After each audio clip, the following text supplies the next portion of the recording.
দর্শক, হামের প্রকোপের আরও বিস্তারিত খবরাখবর জানাতে ময়মনসিংহ এবং রাজশাহী থেকে যুক্ত হচ্ছেন আমাদের সহকর্মীরা। শুরুতে চলে যাব ময়মনসিংহে, রয়েছেন সুলতান মাহমুদ কনিক। কনিক, ময়মনসিংহের হামের চিত্রটা কেমন দেখছেন? রোগীরা কেমন চিকিৎসা পাচ্ছে জানাবেন।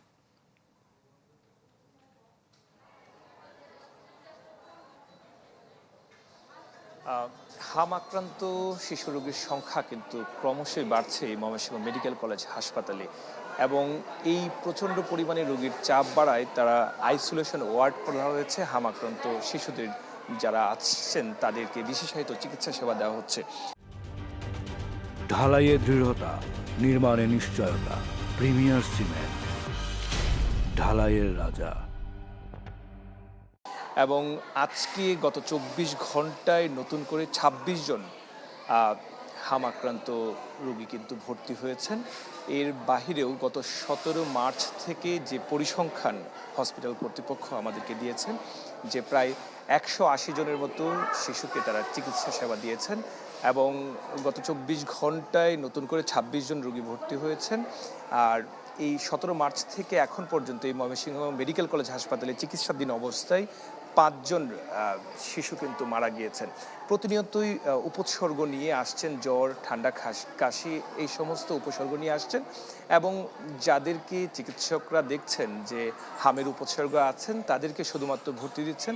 তবে এই সময়টাতে, পুরো সময়টাতে চিকিৎসকরা যারা আছেন তারা বলছেন যে অভিভাবকদেরকে আরও সচেতন হতে হবে।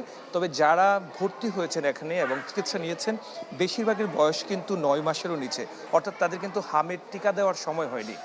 সেক্ষেত্রে অভিভাবক যারা আছেন তাদেরকে এই সময়টাতে সর্বোচ্চ সতর্ক থাকার পরামর্শ দিচ্ছেন চিকিৎসকরা।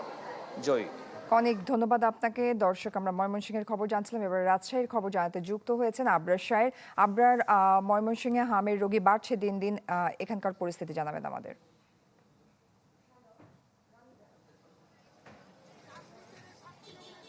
রাজশাহীতে আসলে মার্চ মাসের মাঝামাঝি থেকেই এই প্রকোপটা কিছুটা বাড়ে, এবং হামের রোগী সন্দেহে গতকালও এখানে প্রায় ২৪ জন রোগী ভর্তি হয়েছে রাজশাহী মেডিকেলে। যদিও রাজশাহী সদরের চেয়ে আশপাশের যে উপজেলাগুলো এবং জেলাগুলো, সেখানে আসলে এই রোগীর প্রকোপটা বেশি এবং এই রোগীর আক্রান্তের সংখ্যাটাও বেশি। গতকালের তথ্য যদি দেই তাহলে বলতে পারি যে মেডিকেল কলেজের দেওয়া তথ্য মতে এখানে সন্দেহজনকভাবে সাসপেক্টেড রোগী এখন পর্যন্ত ভর্তি হয়েছে ১১৭ জন, এবং ২৪ ঘন্টায় নতুন ভর্তি হয়েছে ২২ জন। ২৪ ঘন্টায় একজন সাসপেক্টেড হামের রোগীর মৃত্যু হয়েছে, এবং ২৪ ঘন্টায় ডিসচার্জ বা চলে গেছে ১৪ জন শিশু ভালো হয়ে। এদিকে রাজশাহী মেডিকেল কলেজ হাসপাতালের যে ১২টি আইসিইউ বেডের সুবিধা ছিল সেটি আসলে বাড়ানো হয়েছে সক্ষমতা।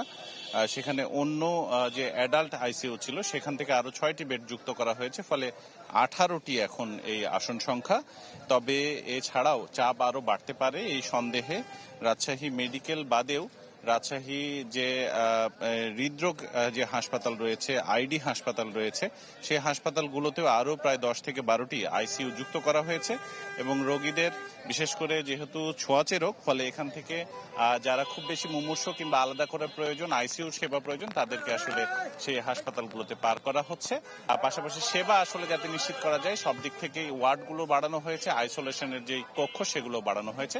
প্রত্যেকদিন দুপুর ১টা নাগাদ আসলে প্রতিদিনের যে আপডেট সেটি পাওয়া যাবে। আজকেও বলা যাবে আসলে কতজন মারা গেছে বা কতজন আসলে ভর্তি রয়েছে। এ ছিল আমার কাছে। জয়ী। আবরার, ধন্যবাদ আপনাকে। দর্শক, হামের প্রকোপের বিস্তারিত খবরাখবর জানছিলাম।